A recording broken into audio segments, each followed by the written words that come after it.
Hello, everybody. I want to welcome you to the latest in our series of ENO Center for Transportation webinars. My name is Robert Puentes. I am the president and CEO of ENO. And today's webinar is the first in a short summer series that we are co-hosting with California State University of Long Beach, focusing on the transportation workforce. I am joined virtually by my co-host, Tyler Reeb. Tyler is the Director of Research and Workforce Development at the Center for International Trade and Transportation at Cal State University of Long Beach, and the editor of Empowering the New Mobility Workforce, Educating, Training, and Inspiring Future Transportation Professionals. This book explores how leaders in education, industry, and government can work together to create an ecosystem that facilitates learning and upskilling for transportation workers. Tyler has helped pull together these three webinars we're going to host or co-host with them over the summer, largely drawn from the book. And today's webinar will delve into the challenges as well as education and training solutions to cultivate a more resilient and empowered transportation workforce.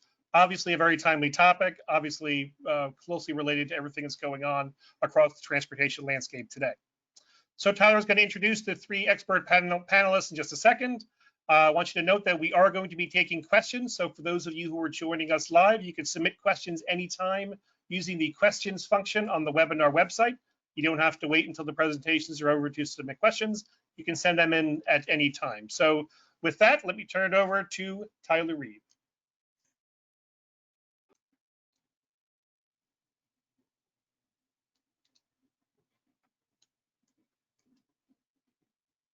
Thank you, Rob. I appreciate it. And thank you to your whole team for putting together this series and being a partner in this. You're driving a really valuable discussion, and I feel privileged to be part of it. Today, we're going to kick off the first of three webinars addressing transportation resiliency. A lot of this has been informed by work that I've been privileged also to work on in a book entitled Empowering the New Mobility Workforce. And you can see here on the cover, we have a child on a tricycle racing headlong into an Internet of Things future. And I think that's been where my head's been for the last year or two. How do we empower this next generation to address the seemingly never-ending rate of socioeconomic and technological change impacting the systems that move people and goods throughout our communities, across the nation, across international borders, and all of that. And it's been eye-opening. It's caused me to refocus on some basic democratic considerations that I wasn't aware of before. Number one, in considering all modes of transportation, it's become very clear, and study after study really drives home this point, that access to mobility systems that get you where you need to go, are people moving systems, and access to the goods movement systems that get your family and your community what you need are directly related to your social mobility. In other words, if you can't get where you need to go, or if you can't get the things you need for your family and your community, you're very likely struggling with poverty. And the times that we're facing right now really drive home the higher calling element that all of us share in trying to promote accessible, efficient, sustainable mobility systems to carry that out. In order to carry that out, this brings up the second big eureka for me of the book, which is the profound need for a broader definition of transportation resilience across all modes. When we traditionally have talked about resiliency in transportation, we've talked about it in a way that relates to how are our systems responding after some exogenous event, a natural disaster. What's become clear after COVID-19 is, and all the supply chain shocks, transit ridership dropping 90% in some cases, is that we need to revamp the way we think about resilience so that we're ready for challenges in the future. This one blindsided all of us. None of us really expected anything like what we've seen, and there's a lot still to be determined.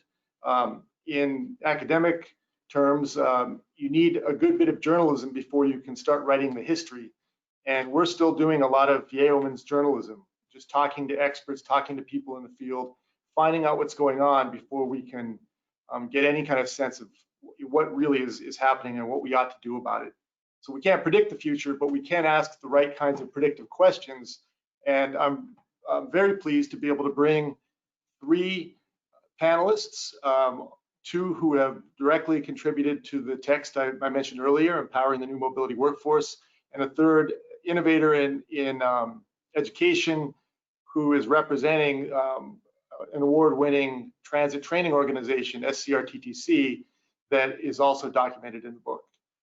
So having said all of that, I'd like to just really jump in and talk to our panelists. And my hope is we have as much time as possible after foregrounding, I think, a really good discussion with our 3 panelists to have this Q&A, hear from some of the folks who've contributed questions as this conversation goes along. So I'd like to begin with Joanne Peterson. She's the Chief of Human Capital and Development at LA Metro. And I had the distinct pleasure of working with Joanne and Phil Washington, CEO of LA Metro, on a chapter that addressed ways that transit agencies can step into leadership voids within a community, ways that transit agencies can create farm teams for the future. There's an ethos at LA Metro that really focuses on teamwork and working together and stepping forward and leading in ways that are expected of transit agencies, but also in ways that are expected of ambassadors of the community. And with that, I'd like to first thank you, Joanne, for joining. And to begin with, let's just take the white gloves off and talk about COVID-19. What are the most significant things that you've learned in dealing with COVID-19 since this whole thing started? Well, first off, thank you, and thank you, for this opportunity. I always love to talk about LA Metro, our talented workforce, and the workforce throughout the industry. Honored for the opportunity. When we look at kind of the most significant things that we've learned about responding to COVID-19, it's about our ability to pivot. The need to rapidly make changes and move from existing strategies and tactics has been essential for us to be effective. We're an organization, much like other successful organizations, that has clear vision, mission, values, and metrics. And suddenly, those items were not as essential when we needed to make immediate change. Our ability to make that immediate change, to make those adjustments, and then make it happen again, maybe differently the next day, has been the most significant thing that I've learned. I think that when we providing leadership in a manner that we're acting on what we know today. And often as leaders, and what we even train for our leaders, is having foresight to look at what we need going forward.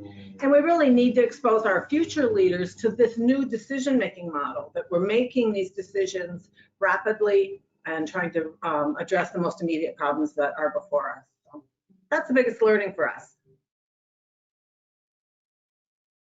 This is how we respond to all of these crazy changes. Before COVID, it was responding to changing socioeconomic trends, new methods of transportation access that became competitors for transit. In the aftermath, of course, responding to all of these new priorities, things like electrification and zero emissions became less important. The deck was shuffled, and suddenly things as prosaic as how do you clean a bus rise to the forefront. And it's been a vexing thing for business owners and leaders across the country, across the entire economy. When you think about resilience, what else beyond being nimble and able to pivot do you think are critical to keep an organization together, to keep a strong sense of teamwork?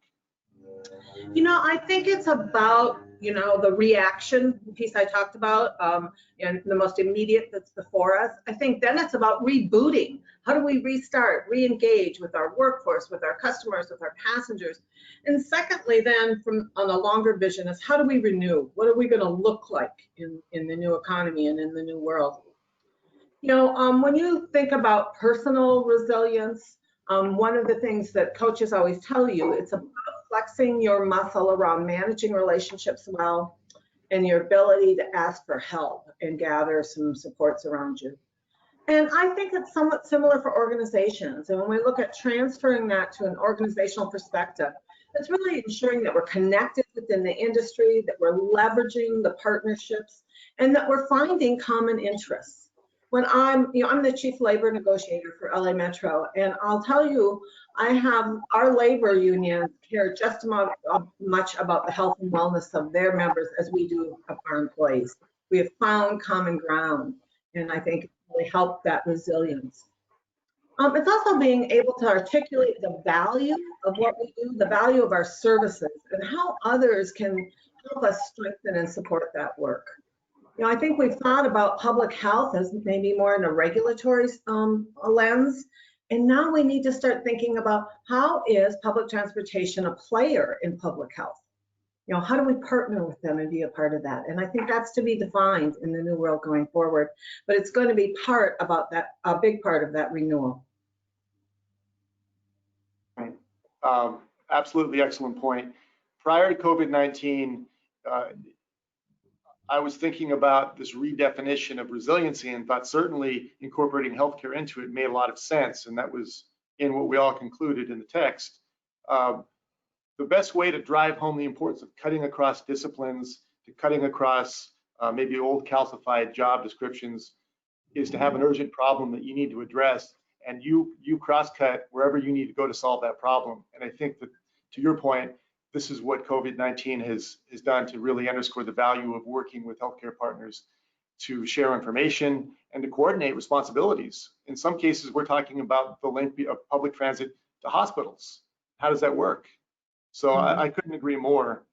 Another major statistic that just comes up again and again and again and is the aging transit population. According to the Transportation Learning Center, we'll talk more about this in a little bit, the average transit worker is 50.8 years old, which is over 8 years more than the national average across the workforce, which means we have a workforce that with a large contingent that is set to retire now or very soon. We've also got a great deal of experience in these ranks. So how is Metro managing that in terms of passing the torch, making sure that some critical operational knowledge is passed on, while also recruiting for the next generation and making sure that there's talented professionals to fill those ranks? Yeah, it's a great question because it continues to be a major priority for LA Metro. Our CEO, Phil Washington, came to us over 5 years ago, and he immediately made a commitment to our workforce and investing in their development. And we will not move from that, even given this circumstance. We've aggressively worked to prepare these emerging leaders to step in for our seasoned employees that may consider leaving. We've provided leadership academies, and we have partnered with on the multi-agency exchange program. We have a Women and Girls Governing Council. We have a lot of key initiatives that we've brought people in our organization forward and help them really develop their leadership skills. The response of our current environment really lacks clarity, like everything else. What will be the economic vitality is going to look like is still unknown, and you can hear a lot of experts say a lot of different things. But I have been in the business long enough to remember the Great Recession. And in the Great Recession, at the time prior to that, the Department of Labor was saying that by 2010, over 10 million baby boomers would be retiring. And we had this wave of risk of retirements ahead of us. And that didn't happen given the recession. It slowed way down, and people had issues with the value of their retirement portfolio. They had issues with the value of their real estate. But from my experience, the biggest issue was, can their children support themselves? Do they have a labor market out there where they can be confident that their kids are going to be able to have good employment? And when that didn't happen, people delayed their retirement and they worked longer. As we know, baby boomers aren't getting any younger. And now 10 years later, we're here to see how will people delay that, or will they not? And what will that look like? Because once again, we have this labor market where it's going to be very difficult for the young workers to establish employment that is going to allow them to support families. So I think that the baby boomers will again slow down as much as they can and delay their retirement. It's getting very narrow, but I think they'll do that a bit. But combining that whole growing labor market environment with that gives us a lot of unknowns. What we know at LA Metro is that the work that we have done to prepare our workforce really is capturing the best talent in the industry. We will continue to invest in our workforce because it's beyond recruitment and retention. It's really about excellence and performance.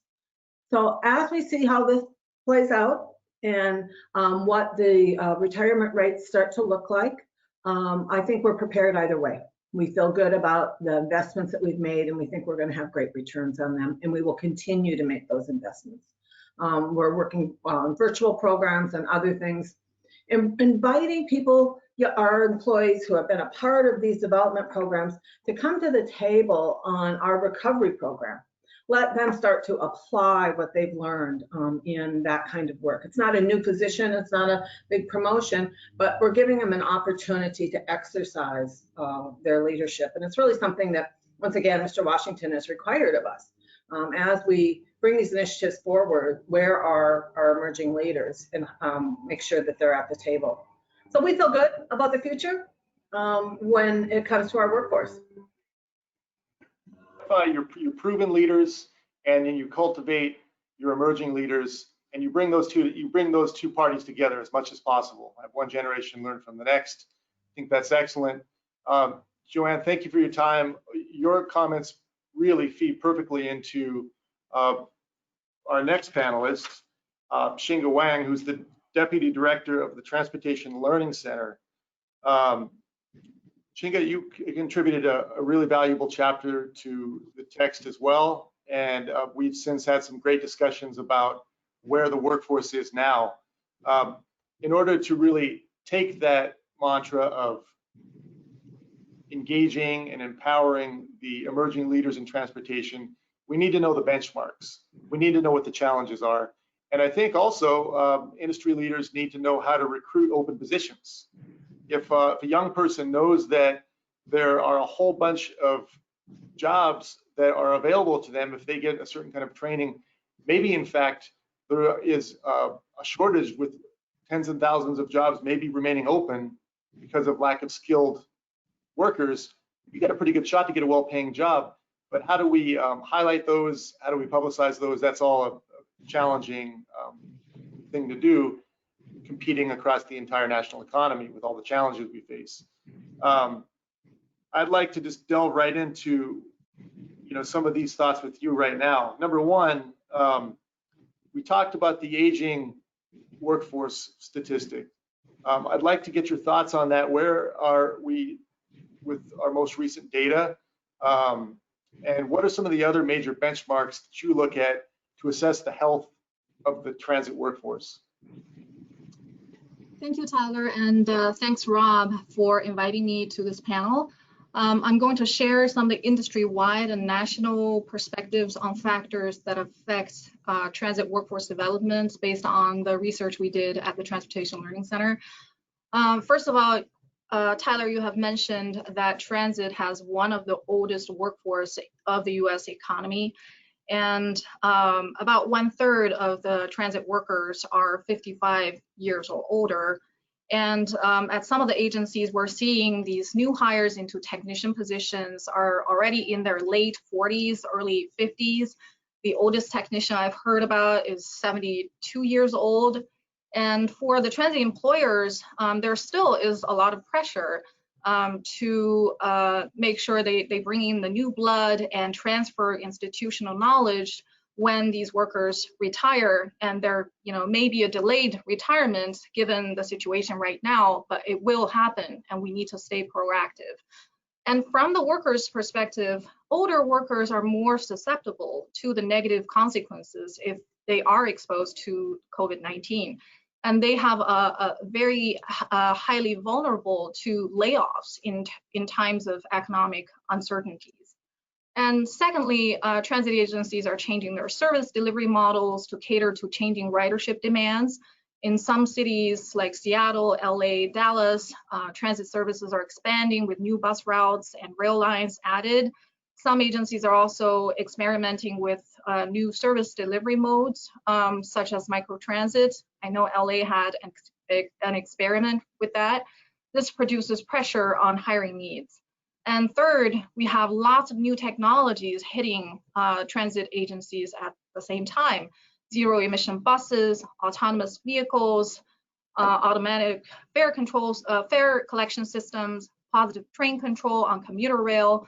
And all of these have implications on future hiring and training needs.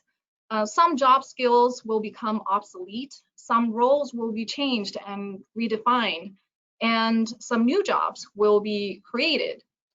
And we also face competition from other industries. They're vying for the same talents, especially when it comes to hard to hire, maintenance, and technical occupations. And finally, transit industry has struggled with less than desirable image when it comes to attracting talents. COVID-19 has only complicated that image issue. On the one hand, transit frontline workers are recognized as essential workers in an essential industry that make it possible for other essential workers to go to their posts. They are really our heroes. And on the other hand, the public is increasingly aware of some of the health risks our frontline workers are facing, especially operators. And this makes it potentially more difficult to attract candidates unless we address the health and safety concerns adequately. And I know a lot of agencies and unions are already starting to make a great effort on that. I think you're muted. Back. That's a very good point, Xinge. I appreciate that. It does make me think, though, of nursing, which has long been pointed to as a career path that is pursued by many, by a more diverse population than it did historically. And the reason for that is it's considered a good job, good, solid job. It's not going to go away. We have seen that on some level, transportation systems are essential. And there are certainly jobs, and I know your research points to this, where there are a lot of openings with the right kind of training. It seems to me that's a good area to hone in on in the near term. Where do you see the big skills gap, and where are some of the opportunities to place emerging leaders into good jobs should they get the right training? Sure. So the largest skill gaps we're seeing are really among the blue collar workforce, especially bus, rail, and facilities technicians, electricians, signals operators, elevator escalator technicians. These professions do not require a 4-year degree, and they do require a lot of on-the-job training. I want to point out in particular that digital skills are lacking among transit workers. And we often call this the digital skills divide. To give you an example, one large bus agency estimates that they only have 15% of the bus technicians who are proficient with using a digital multimeter. And that is an essential tool for diagnosing electronic faults. And we are already behind on training to prepare our current and future technicians for zero emission buses. And we need to have an industry mobilization to really take in the many separate training efforts and coordinate them into a more effective way to upgrade digital skills. And we also need to be very proactive with the more advanced digital technologies that are brought along by autonomous and connected vehicles. So in that spirit, if you had a wish list of career pathways that you'd like to see focused on, or career pathway implementations, and for those online who aren't aware of what a career pathway is, it's pretty well known, but there are some circles it's still not really discussed.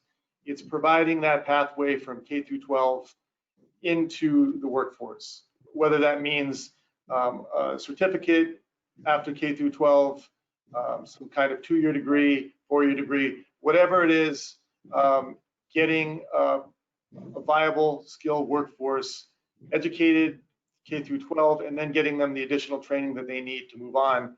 Where, if you just had a wish list of where you'd like to see more programs doing targeted work, where would that be? Sure, you've mentioned already that we need to start early. Raising the awareness of transit as a viable career option even before kids go to middle school and high school. We need to plant the seeds. And moving from early education, we need to work with high school career technical education programs and community and technical colleges to develop internships, pre-apprenticeship, and other pre-employment programs to prepare these young people in their communities to enter into transit opportunities. And once hired, we need to provide continuous development opportunities and build career ladder to move these entry-level employees into the highest level of technical qualifications, whether it's through a registered apprenticeship program or other structured learning. And I want to mention, in addition to what Joanne has already mentioned on LA Metro's great efforts, we also have other agencies across the country participating in the American Apprenticeship Initiative. For example, under this program, DCRTA in Cleveland and ATU Local 268 registered and negotiated their rail technician apprenticeship program. And they're putting these new hires into either a 24 or 30 month program where they learn all aspects of rail car maintenance. And it's paired between classroom and on-the-job training, a lot of mentorship. So that would be really the pinnacle of what we would like to see. Yeah. So there are other examples I can give when we discuss later.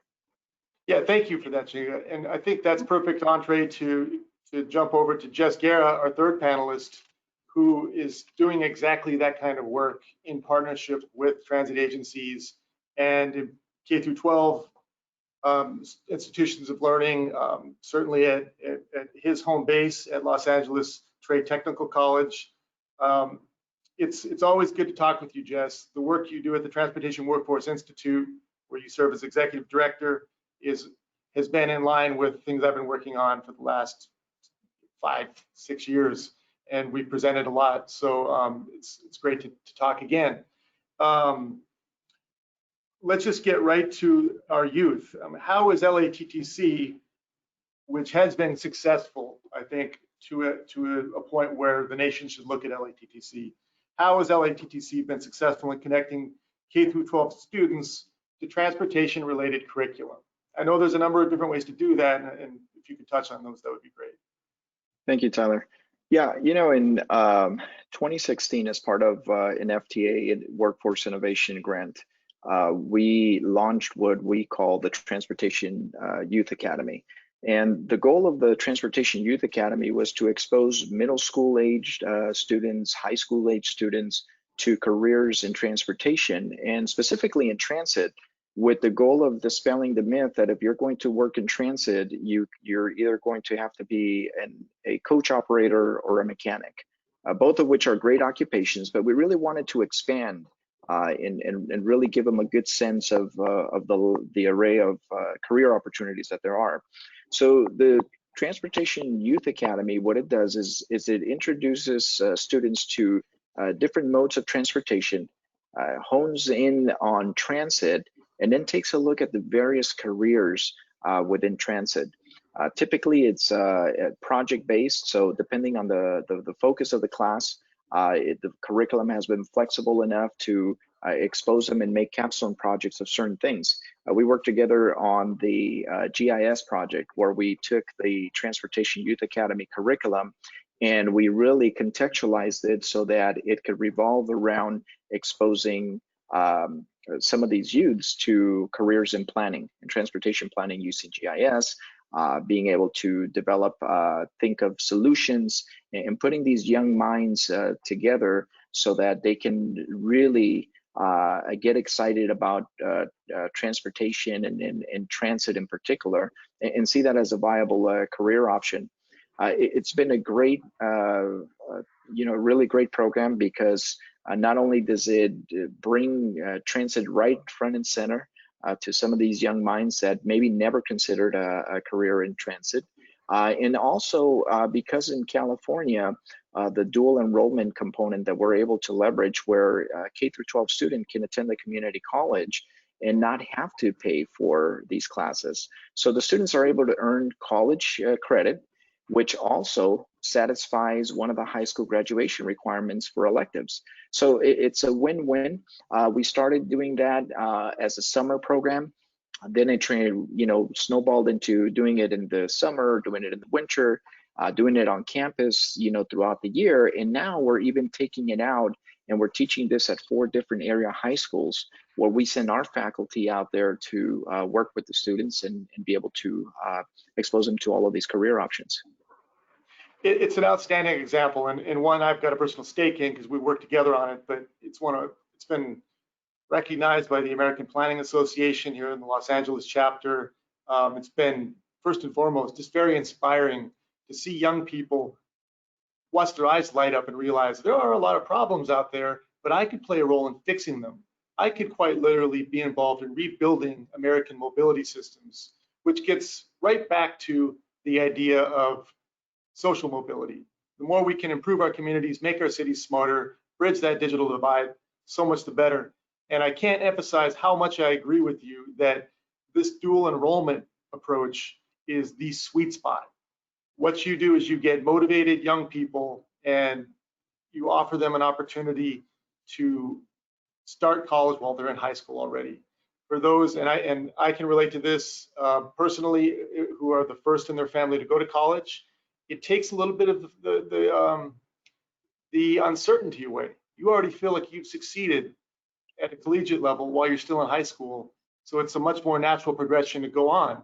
And if you're already career-minded and aware of the opportunities that you have, if you get that certificate, that 2-year degree, that 4-year degree, maybe later on go on and get a master's degree, whatever it takes to do your job, you're not going to waste your time, because you're going to get the skills that you need because they've been developed into a career pathway.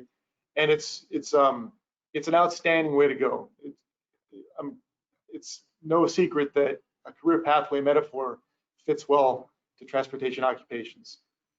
There's another great example that LATTC is involved in, and that's the way it works with organized labor. I'd like to get to the Q&A section, because I'm curious to hear feedback from those in attendance, but I'd like you to close with Win LA, Jess. It's an exemplary model, and it really brings together, I think, what the 3 panelists, including yourself right now, have talked about, which is how do you work with transit agencies? How do you work with organized labor? How do you bring in educational partners to empower our workforce to get on the front lines while also improving their own pursuit of happiness and a better life via meaningful work? Absolutely. You talked about, transit really is one of these, the backbones of really social empowerment and economic development in any region, but that couldn't be truer in LA. Through the Win LA program, which is one of LA Metro's initiatives, is something that the Metro CEO, Phil Washington, brought with him in part of his vision, but it really aligned well with the California Community College's Strong Workforce Initiative program. So we took that program, for which TWI serves as the transportation regional lead for Los Angeles County. We partnered with LA Metro through their Win LA program, and out of that came out what we call the Transportation Workforce Readiness Program. And this Transportation Workforce Readiness Program, it really has a very strong focus on getting people from the community, targeting those ones that live in the areas where the transit lines are running, where the rail lines are being constructed, and giving them those common employability skills, getting them employment ready in a way that's contextualized to transit, but that doesn't only get them ready for maybe one particular type of occupation, but really prepares them for multiple entry-level occupations in transit. An example of this is at LA Metro. Someone who completes the Transportation Workforce Readiness Program is able to apply to 9 different entry-level occupations that are part of different unions that have each one within their own right. They have their own career path, their own upward mobility chain. So that's been a really successful program. It also leverages and utilizes the existing workforce infrastructure using the LA City and the LA County Workforce Development Board, working with the American Job Centers, the one-stop centers, community-based organizations, so we can really drill down into getting people from this community. And one of the things that we've done in organizing the part of this from the academic standpoint, given that we work with many of our community colleges and some of our universities in our region, is now we've also taken the steps to regionalize this program. So while 2 of our colleges are the ones that piloted the initial couple of cohorts, now we've developed a non-credit certificate and developed standardized curriculum that can be offered at 8 different college campuses all around LA County, so that some of this population that lives there, that wants to be once they have this opportunity to enter into a career in transit, can really have access. It's all about providing access. It's about providing opportunity. It's about providing the really a pathway onto not just getting a job, but what we're really selling here is an entire career. Yep, that's exactly right. That's where we're going more and more. Is it's not, the term lifelong learning was one we kicked around for a while. We now realize you're continually improving your career knowledge, and it's something you do throughout your career. Terms like evergreen degrees are now more and more emerging. With transformational technology, you never just catch up. You don't take the equivalent of a multiple vitamin and think, I'm good on technology. It's you continually learn. And as we turn to the Q&A, I'd like to just close with a notion that you raised, Jess, which is that these are networks of teams, networks of organizational networks working together to make these career pathways happen. It really takes leaders in industry, education, and government to work together to make that happen. Networks have created some of the largest corporations of our time. But networks are only as good as the human relationships. And even in this time of telework and teleconferencing, those relationships are more valuable than ever. I can't underscore how important Joanne's point about empathy and teamwork and communicating with your various segments of your workforce to make sure everybody's feels they've got buy-in and support. Students need that same thing. And some of the challenges that Xinge raised operationally also need to be brought to the fore. So I feel very proud to be part of a network, part of a community of practice, Jess, with you, with Xinge, with Joanne and the Eno team. And with that, let's take this conversation to the Q&A portion of the panel. And I look forward to hearing from others. Thanks, Tyler, very much. That was great, folks. That's exactly the kind of conversation I think that we need to have in this country right now. And judging from the questions and judging from the reaction I'm getting from folks, it's certainly resonating with a lot of people. So we have just about 6, 7, 8 minutes. Let me try to bucket some of these questions together. And I can start by just saying that, Jess, there's a lot of enthusiasm for what you've talked about, what you are doing there, a lot of interest. And I think that the best way to kind of bundle this, say, are there ways that we can get your ideas and what you're pioneering there in California and get that throughout the country? There's what we have seen here, there's a huge demand for places to learn from one another, to copy ideas, to take good ideas. It's a sincere form of flattery, right? So how do we get your great ideas and how do you get that rippling throughout the country? Absolutely, we can, I think events like this where we're able to just kind of bring awareness to what everyone's doing, and just the resources, resource sharing that we all have. For instance, talking about this Transportation Youth Academy, all of the curriculum, everything that we develop for that was not only posted on our website, but we've shared it through other organizations such as APTA and a few other working groups. So being able to leverage, I think that to Tyler's closing point, in order for us to really be resilient as an industry, we can't do this alone. So it's about really being able to get all the different partners, multiple agencies, and be able to leverage what we all kind of can bring to the table. And absolutely, I mean, if anyone is interested in the Transportation Youth Academy or that curriculum is online, it could also be accessed through APTA. And I think having events like this and serving on committees and being active is going to be a great way to get your organization what it needs to move forward. That's great. We'll connect you to some of the folks that have asked for some of these ideas. And again, trying to bucket some of these questions.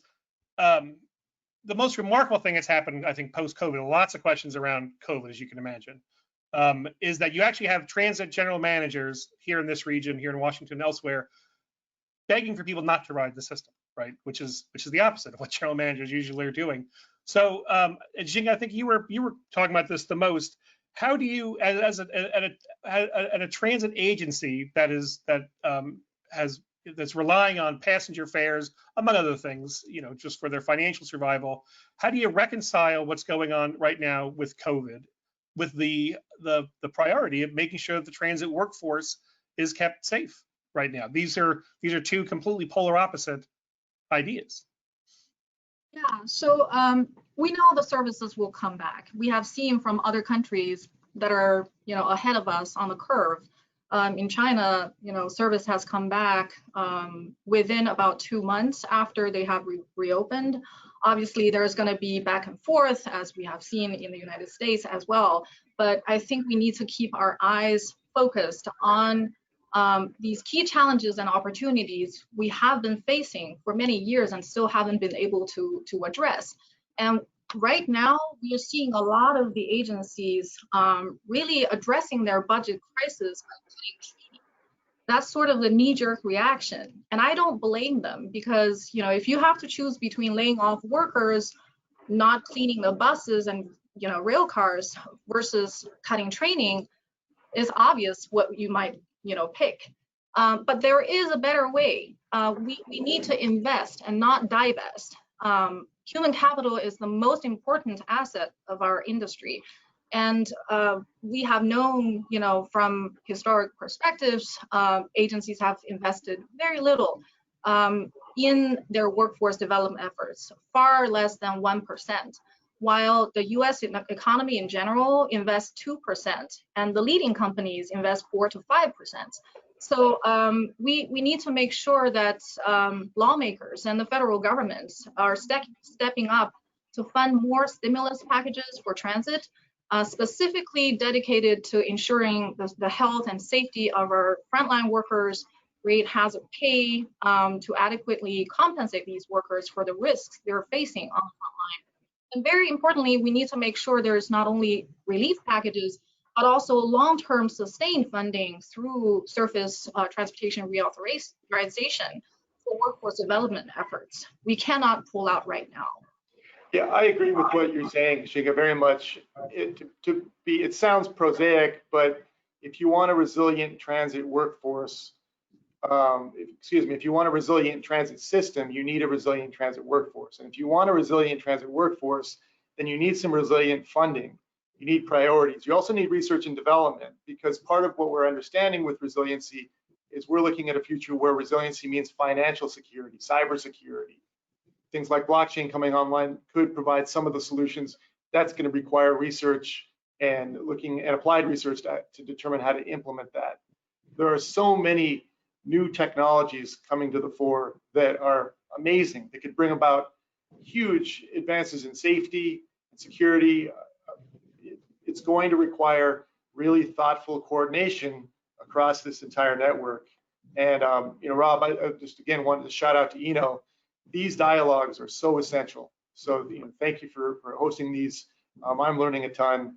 And even though we don't know if we're all going to get to TRB in January, but we can certainly have this on an ongoing basis.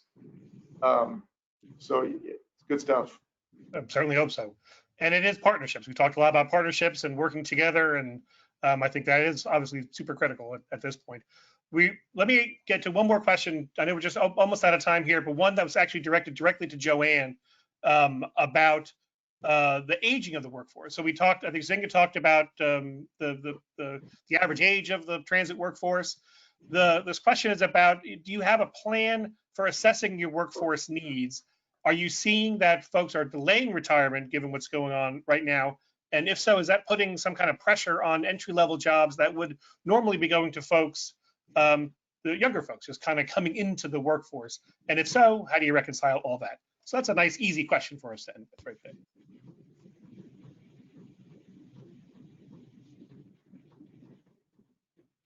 You know, that's a challenging question because we actually, the industry hasn't recovered from the Great Recession. When we took cuts, we took them all at the entry level. You know, people hung on to their horsepower at higher level positions, and they took those cuts. So we've had an initiative at LA Metro to create more entry level positions for some time, and that continues. And we're not losing the focus on that. And we're doing that by, you know, through attrition, you know, filling positions at a lower level. So we're having a stronger career pathway that we're building. The question about trending, I don't think we've had enough time to see what the trends are about retirement. In the last 2 years at LA Metro, we've had about 300 people a year retire. And that's fiscal year, which is closing today. About 60 days ago, that number was at about 210, 225. So we may see a slowdown, but we'll see what happens as we collect the rest of that data. And the question overall about how are we preparing, it really is about making those investments and putting out opportunities for everyone at every level. When we put out a leadership academy or other kinds of training opportunities, we put that out to everyone, and we make sure that the people we provide those opportunities for reflect our workforce by gender, by race, by operations versus administration, you know, long-term employees versus new employees, because we want to make sure that there's full access for everyone that wants to grow a career at LA Metro, and we will continue to do that.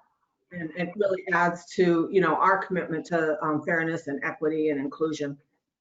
So, you know, this isn't about in the private sector, you know, where CEOs look out and decide who the shining eyes are and who they're going to bring under their wing and how they're going to develop them. It's kind of a reverse. We're providing opportunities for everyone to be able to develop their skills and be more competitive when those positions open. Great. We'll continue that. Very complicated. Well, look, I want to thank you all very much. Thank you, Tyler. Thank you to the panelists for your insights, for your expertise. Judging from the questions that I'm looking at here and judging from the attendees, this is certainly a topic that's certainly resonated with an awful lot of people.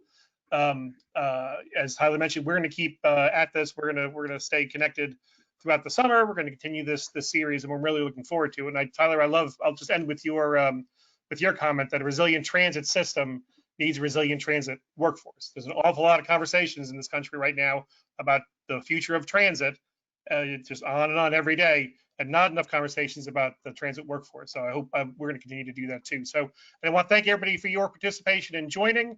Look for 2 more webinars that are co-hosted by Eno and Cal State Long Beach. We're going to have one more in July, kind of near the end of the month, and one more in August. So please watch out for those coming up. We also have other webinars coming up here at Eno, including our Road to Recovery series.